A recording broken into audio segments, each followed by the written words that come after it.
All right. Welcome to another episode of Unfiltered Fridays. I'm super excited to have my friend Georgie here today, who is on the other side of the world from me in Australia. It's so fun to be able to chat with people all over the world. And I was telling my husband I had a podcast interview at 7:30 tonight, and he was like, "Why? Because you have to talk to somebody in California?" And I was like, "No, actually, because I've talked to somebody in Australia." And he was like, "Oh, okay, I get it."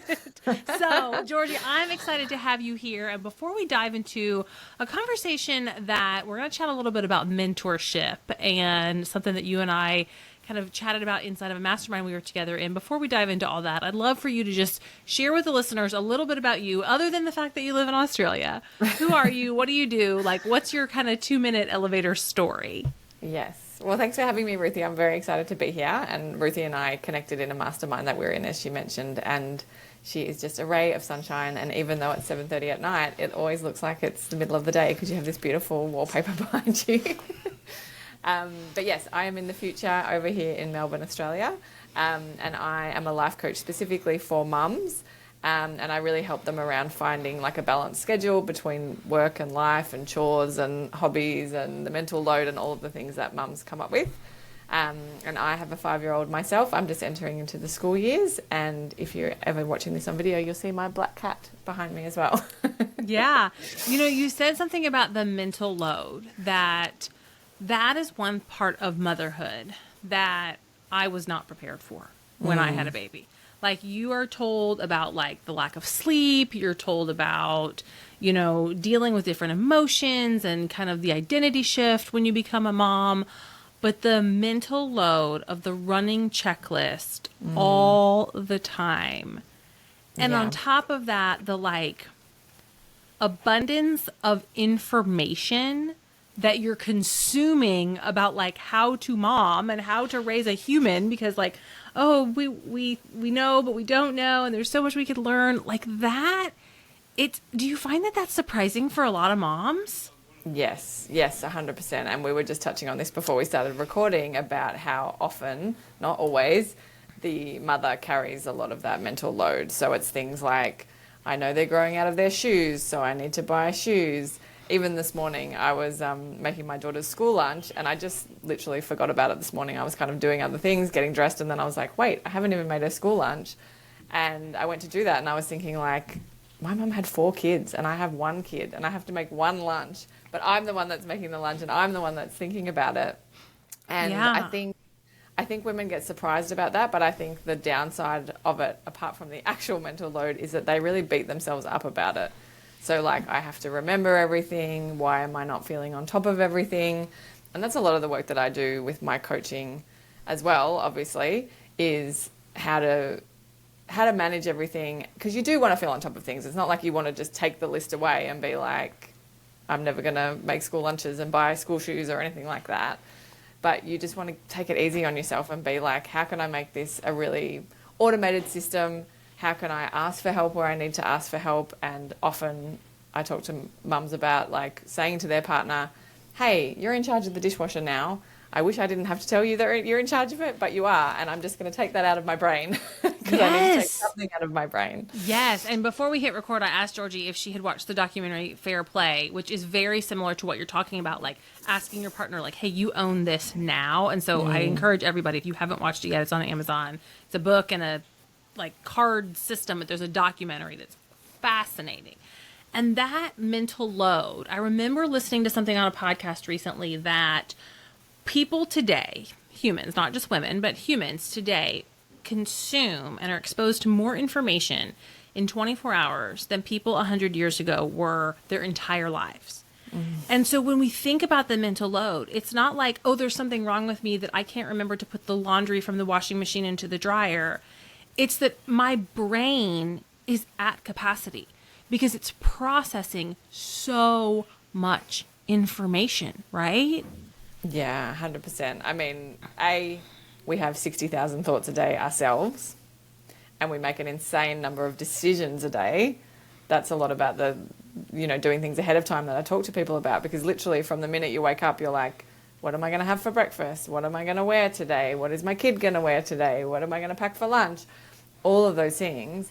And that absolute information overload makes it really hard for us to focus, I think is the problem, because that's when I call them open loops. So when you kind of start something, you open Instagram to post something, and then you put the laundry on, but you never kind of close a loop. You never actually finish what you're doing.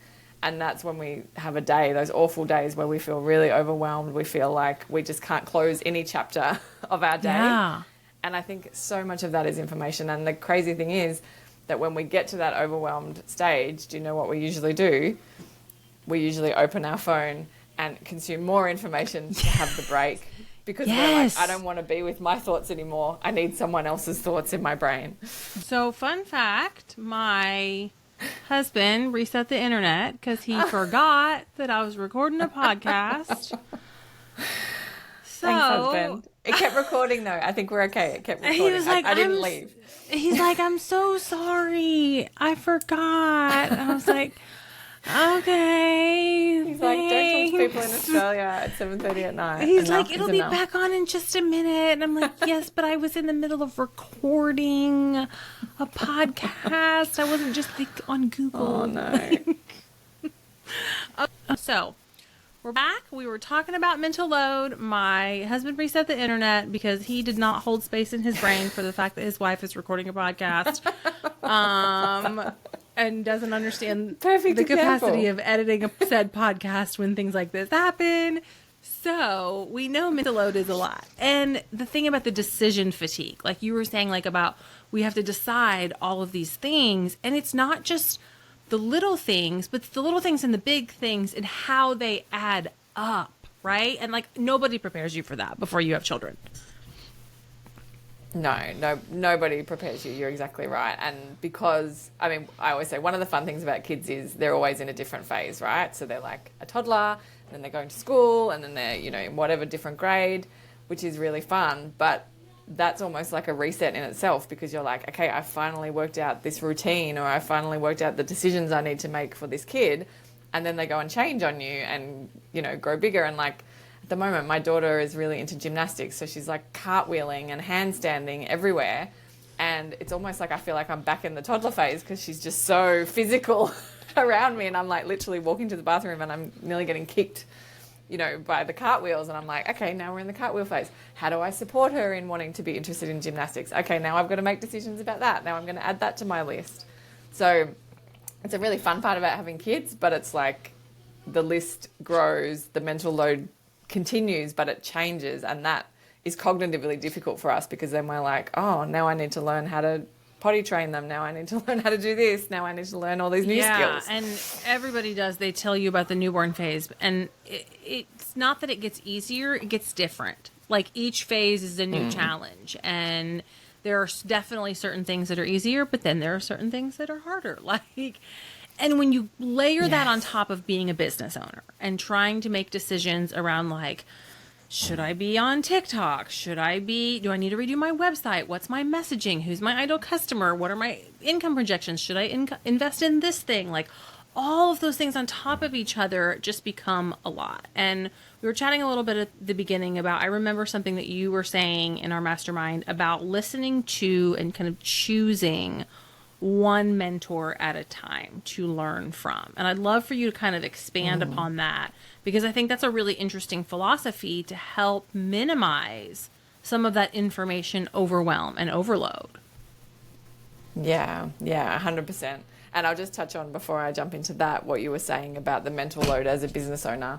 And I have done this exercise after being coached myself in basically laying out the organization chart of my business and being like, I am the CEO, I am the coach, I am the marketing expert, I am the videographer, I am the copywriter. And like, if you actually map out your org chart, then suddenly you're like, okay, if I'm feeling overwhelmed in my business, I'm the IT support, I'm the whatever it is. That's because you are playing all of those roles. And again, compartmentalizing that. And, I'm sure we talked about batching as well. You be like, okay, today I'm going to be the coach, today I'm going to be the marketing expert, and just batching all of that together, I think can be helpful from a decision fatigue perspective as well. But then, as I was saying before, we wander off and want to get more information because, I think we have a lack of self-trust. I think we're overwhelmed. And that's when we go looking for learning, which is something I am 100% addicted to. I will put my hand up and say, oh my gosh. And I try not to make it a bad thing because I'm like, surely wanting to learn and be educated is a good thing in life. Sounds like a good thing. But then when you're plugging in podcasts at every spare moment, never going for a walk without something in your ears, when you're watching things on 1.5 or 2.5 speed, trying to get through and learn everything, like it just becomes like, you can even see me having a physical reaction to that, thinking like, yeah, those days are not good days. So in terms of the one mentor concept is, you know, often we'll be like, okay, I'm going to join this course or I'm going to join this mastermind and this is going to be the one, right? This is going to be the one that's going to, you know, put me on this trajectory in my business. And then we start actually, you know, listening to the content, going through the modules, all of that sort of stuff. And they're like, you know, we're on our walk and they're like, sit down and map out your ideal client. And we're like, well, while I'm on my walk, I'll just listen to the next video. I'll just listen to the next module. Yeah, exactly. I don't have time to actually sit down and do any of this. And then lo and behold, we go on Instagram that night and people have beautiful marketing out there, right? And we're like, maybe I do need to know how to do Facebook ads. Yeah, and it's only $97. Like, it's nothing. I'll just get the course on Facebook ads. And then we get that email come into our inbox and on and on and on. And something that I've like actually addressed myself this week is, how do we constrain to one teacher, even just for a week? Like, I think I've talked to you about it being a month, and sometimes that feels like, oh, it would be easy to do a month, but all those inputs, we're going to be attracted to something else in that month. So even if for a week, saying, okay, this week, Ruthie is my teacher, I'm going to listen to her podcast, I'm going to write down some really easy action items of things that she says to do, and by Friday I'm going to do them, and if I love them, if they bring some return in my business, then I'm like, oh, Ruthie's a really great teacher. I'm going to keep learning from her, or I'm going to keep learning from her in this area. And then when I feel ready, I've heard it said by another teacher of mine, like folding it in. So like when you're cooking, you kind of fold another ingredient in once everything's mixed together. So it would be like, okay, I'm getting, you know, Ruthie's way down pat. Okay, I'm ready to add in something else. Yeah, and I totally, you know, teach to that when it comes to like your marketing strategy. Of layer in one new thing at a time in terms of platforms and frequency and intensity. Ramp up a little bit at a time over the course of a quarter. Pick one thing a quarter. And I think you're right. Once you get good at one thing, now you don't have to stop that thing. You can layer another thing in. But to try to say like, I did this year. I'm bought a course about ClickUp, and I'm going to teach myself ClickUp. I'm in 2 masterminds. I'm in 3 memberships. I worked with a financial coach. I worked with a therapist. Like, it's like, whoa, your brain needs a minute to build the neural pathways to make these things actually habits that you're learning versus just information that goes in one ear and out the other. Yeah, 100%. And I think what I'm very aware of, and I'm the same, Ruthie, like I would be able to tell you, I have a personal coach, I'm in a couple of memberships, I'm in a mastermind, all of these things. And it's like, I'm worried about what trajectory I'm on, right? If in 2023, I've got this many courses, how many am I going to have in 5 years? Like, because I remember, I always think, I've never shared this, but I always think about, you would know Tone It Up, right? The fitness. Yeah. They're in America. I remember years ago, gosh, who knows how many years ago now, maybe 8 or 9 years ago, it was $150 to get their, you know, recipe book and their workouts and all that sort of thing. And I spent hours deliberating on, should I send someone $150 on the internet? Like, should I do this? And I remember feeling quite guilty, like when I did it, and like telling my partner and being like, I'm going to spend $150. Which now seems like, of course I would spend $150. That's not a problem. But that was a big decision for me then. And now I make those decisions very quickly. And I don't want that to escalate to the point where I'm, spending a lot of money, spending all that time, mental load. And I think the thing is, with being a business owner, and I'm always learning this, is looking for answers outside of ourselves as well. So thinking, like, I think there are technical skills we need to learn, like how to do a Facebook ad, how to, do copywriting, things like that. There are technical skills. And then there is, this person knows something I don't. I need to go and see what they're doing. And I don't trust myself to take the steps that are right for me. I need to follow their exact path in business. And I'm sure you've realized that doesn't work. Do you ever find yourself being like a time management coach focused on parenting, wanting to consume information from people who do the same thing? I tend to look away from those things. I think for very big coaches, I guess, in my mind, my instinct is to feel quite jealous of them when I see them on Instagram and be like, oh, maybe I should make a reel like that. Maybe I should do this. So I tend to just snooze them. Like, I might have them in the background. I might unfollow and refollow them. I try not to look too specifically at that. And I try and come from more of a research standpoint as well when I'm thinking about my own business. So there's a very famous parenting coach, Janet Lansbury. Like, I'll listen to her and use it as research for mine so that I can bring her concepts into my coaching or into my content.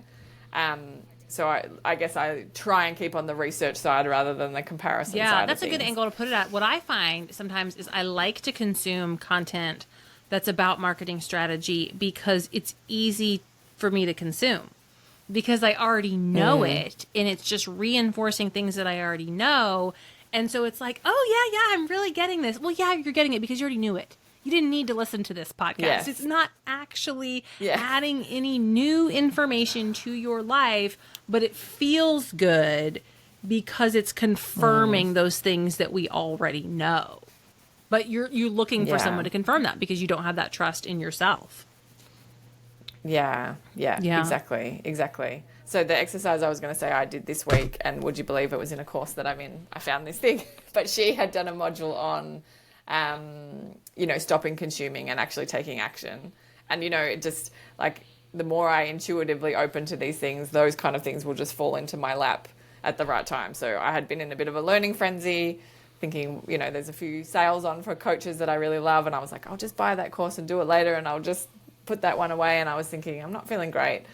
And this, module kind of landed in my inbox, and I was like, okay, I'm going to take a look at it. And she just has a spreadsheet for you to actually track what learning resources you have purchased, what their purpose is, who the teacher is, how much you invested. I didn't fill that column out because I'm not willing to look at that right now. And then I just added a column around, like, what are some action steps I want to take here, right? Like, what are some baby steps? Because otherwise you just look at all these courses and think, oh, I've got 18 more modules to listen to. Better go on a walk and keep listening and keep listening, keep listening. So I just kind of divided it into current things that I want to be looking at and then future things. So things like, I did buy a Facebook ad course. I don't want to do Facebook ads right now. So I'm like, I'm going to tuck that away. I don't need to have that in my mental load, in my list right now. And it made me feel so great to just note down these little action steps and be like, oh, okay, I've listened to this much of the course. I really was interested in that technique she's using or that video. I'm going to make that my baby step. And then when I think about the learning, I just go to this list and it's got those small steps that I can take to implement the learning. I should probably be just learning from one mentor, but I'm learning from a few for different reasons. But I've definitely narrowed that list down, and that's feeling so much better. And I know you and I, because we were in a mastermind together, we met inside of a mastermind, so we both invested in that high ticket, high touch education and support. Yes. And I think that's a big thing to even be aware of where you are in your business journey or your parenting journey or whatever you're trying to improve, is that sometimes you need a course, an education. And sometimes what you actually need is one-on-one accountability and support that you're not going to get with a course. And so if that's what if you really need education, okay, a course can probably help you. But there's a good chance that in certain areas, especially if you've already been consuming a lot of education in that area, it's not education that you need. It's accountability and support. Yeah, absolutely. I totally agree. And a coach once said to me, which really stuck with me, she was like, you probably already know everything you need to know in business already. You probably don't need to buy any more education, any more courses, anything. And it's been super interesting because, you know, we all have our opinions of ourselves as a business owner, but my partner was starting an Instagram account on a particular topic, and he was asking me all these questions, and I was just easily being like, well, you do this and you do that, and then you could do this and then you could do that. And then I was like, oh, wait, like I sound like an Instagram expert. But when she said that to me, I was like, it's exactly right. Other than technical skills that I might be missing, we don't really need anything in addition to that. But I 100% agree with you. The one-on-one accountability is just incredible. Like it works so well. It's amazing even watching yourself go from someone who downloads someone's freebie and you're like, open the PDF. Oh, interesting. Okay, close that. To spending $29 with someone and then being like, oh no, I am going to do this course because I spent $29. To actually investing in like high ticket or a one-on-one coach, and then you're like, no, I'm showing up for this. Yes. Like it makes you show up. Because that is part of it too. It's that like I have invested a certain dollar amount in this, whatever it is, I'm going to get my money's worth by making sure that I actually do the thing. And I think there's a lot of changes coming in the coaching industry and shifts that are happening, but I don't think that there will ever be like a place where people don't need one-on-one support and accountability sometimes, you know? And I know our friend Kathy and I had a conversation once about, you know, she's a health and fitness coach, and she's like, you know, my goal is actually not to work with my clients forever one-on-one. Like my goal is to teach them the skills so that they can do it on their own after they learn the habit. And I would imagine that with parenting and the time management tools, that it's very similar, that once you learn the skills and the tools and you have the accountability to implement, you're good. You might need some check-ins when things change with seasons of life, but these are tools and skills that you're learning that are going to serve you for the long term of what you teach. Yeah, 100%. And that is my intention as well, for them to graduate from coaching with me. And I think once you learn the time management skills, once you learn the mind management skills, which is a lot of what I teach as well, I say to people, like I often work with mums who have little kids, probably like preschool, toddler age. I'll say like, you're going to learn this now. And when they're 10 years old, when they're 15 years old, when they're 21 years old, you're going to be able to apply these tools. Yes, circumstances will be a little bit different, but once you know how to manage your time, and once you in particular know how to manage your mind around having kids and having the schedule and the life that you want, yes, there'll be ups and downs, but I'm like, take these tools and graduate and have them forever. And that's what, you know, learning to be a coach, that's what happened for me. Yeah. I'm curious, how long have you been coaching? 7 years. So you started coaching before you had a baby. I did, yes. Was it becoming a mom that kind of steered you into the direction of like, this is my ideal client, this is my niche that I want to step into? Yeah, I think so. So before I became a mum, like I think we coach who we are, basically, is what they always say.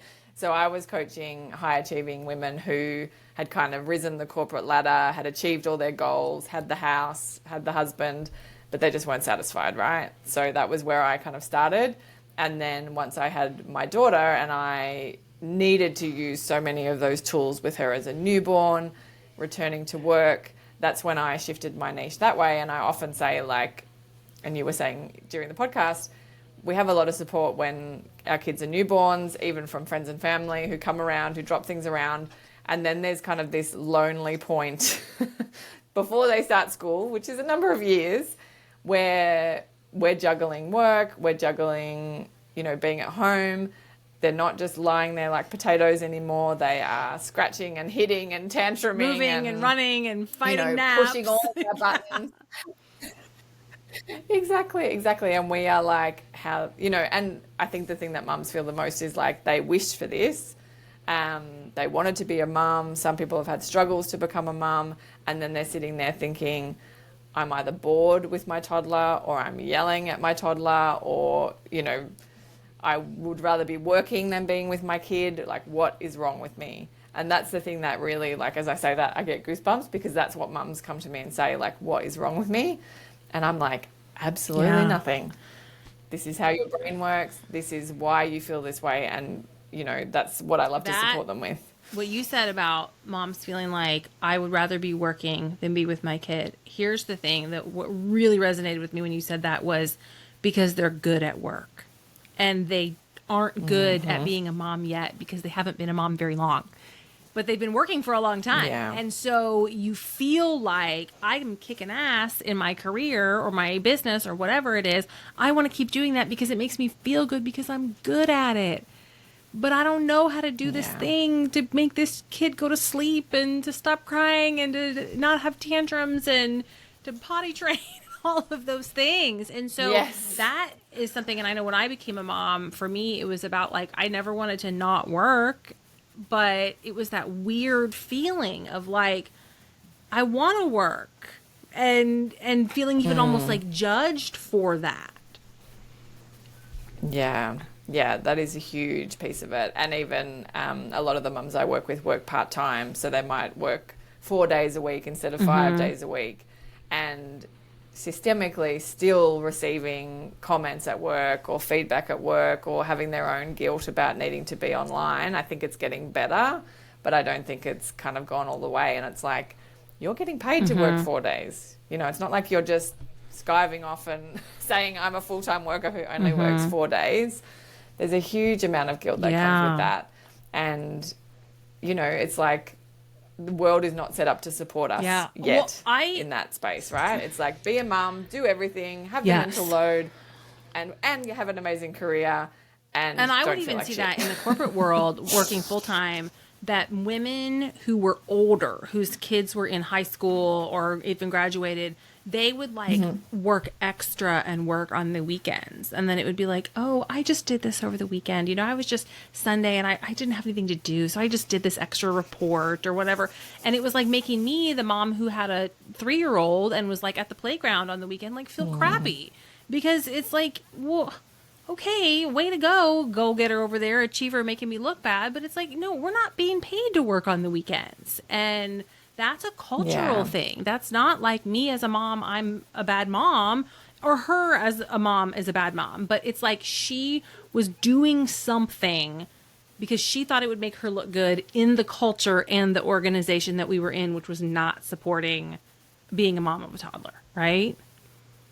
Yeah, 100%. And often, like, we need to be supporting each other as women, right, as well. So we need to be remembering what it was like to have a little kid, to remember what it was like to come back to work, to remember what it was like when they went to school and you were trying to juggle school hours. Like, those are those phases that we need to reconnect with each other. But I think always behind closed doors, you don't know what's going on. And that's why this work is so important to bring to light, because even, you know, I remember working with someone who had high schoolers and she was very, very high in the business. And then we went out for a work dinner and she was divulging all of these teenage problems her kids were having. And I was like, oh my gosh, I had no idea at home that you were juggling this while you had this corporate front that we have to have. Yeah, for sure. Well, Georgie, we could probably talk all day about this stuff, but I want to wrap up with a couple get to know you, just kind of fun questions here on Unfiltered Fridays. And I was actually just thinking, Unfiltered Fridays is a new feature on the podcast, and I have like consistent questions I ask in my Monday episodes, and I wanted to have consistent questions in my Friday episodes, but I can't remember what they were. So I'm hoping that this is what they were from the last interview, but if they're not, you know what? It's just a surprise, and it's fine. Yes. It's unfiltered. Yeah, right? So my first question is, I would love to know adult beverage and non-adult beverage that you are like loving now. Like, what's your go-to adult beverage and go-to non-adult beverage right now?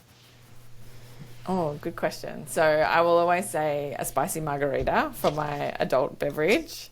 I love margaritas. And my non-adult beverage, I think, obviously we're on the other side of the world. I think Australia is finally catching up. I think you guys have something called LaCroix over there. I think we've finally copied it. It usually takes us a year or two to catch up, but we have something called bubbly here that is like the flavored mineral water, but like no sugar, no anything. And when I have that, I feel really fancy in the middle of the day. Like, and I'm having the black currant flavor at the moment. It's very nice. So we have bubbly here. I don't know if we have black currant. I've never seen that one. So that's interesting. Okay. So we did. Yeah. My current new favorite drink, I have one, my non-adult drink is Ollie Pops. I don't know if you guys have those. They're like probiotic fake soda. It's like a soda substitute. So it's sweetened, but it's sweetened with stevia, and then it has like 9 grams of fiber, so it's like a fiber supplement. But they like taste like cola. Like I just had a root beer one that was really good. And then my adult beverage, I did dry January this year, and so I was getting all the like mocktail recipes. And so the one that I got that I'm really into, and it's an adult beverage because it has CBD in it, but it's a CBD drink called Electric Cloud, and they have a cotton candy flavor that is delicious, and that's like a fun like pick me up. It has a little bit of, I don't know, not caffeine, but other things that give you energy. So yes, that's very fun. Okay, well then good. Along with your go-to drink, what's your go-to snack or favorite snack? Oh, my go-to snack. I have been on a bit of a health journey this year with a wonderful coach called Georgie. And she is all about enjoying life while also feeling healthy. And her homework for me was to actually have like a little mini charcuterie board most evenings of the week as my snack after dinner. So I'll have like a nice brie or camembert with some crackers, and it is absolutely delicious. And I'm just such a cheese fiend, so it works totally amazingly for me. Fun. I also love cheese, and I could live on bread and cheese if that was healthy. It's not, but I do love bread and cheese. Okay, this is a 2-part question. If you have travel plans coming up, what's your next trip you have planned? And if you don't, where would you go if you could plan a trip? Oh, good question. So I just went on holiday to the Whitsundays here in Australia, which is where the Great Barrier Reef is along the east coast of our country. So I've just been on holiday. It's winter here. I just had a nice sunny break. But my answer to that question is always going to be the Greek islands, because that is my favourite place to visit. I haven't been there in a long time now, but I hope to go back sometime soon because it is incredible over there. Food, beach, mythos beer. Yeah, that's awesome. I've never been to Europe. I've never been anywhere outside of the U.S. other than Mexico. So I'm like not a good traveler. I want to travel more, but just haven't done it. So I that sounds amazing. I'll have to put Greece on the list. And then my last question is, what is the last show that you binge watched that you were like, oh my gosh, this is so good? Oh, that is a good question. In my lack of focus, sometimes have trouble committing to shows. But let me think what I binged. At the moment I'm watching And Just Like That. I don't know if I'm binging it happily, but I'm committed to the Sex and the City journey. So I am still there. And then before that was Succession. So that is based on an Australian family, the Murdochs. And I was a bit like, oh my gosh, it's 7 seasons. I'm never going to catch up. I'm like addicted. It's so good. I need to ask my husband if he's watched that, because he and I have a hard time finding shows to watch together.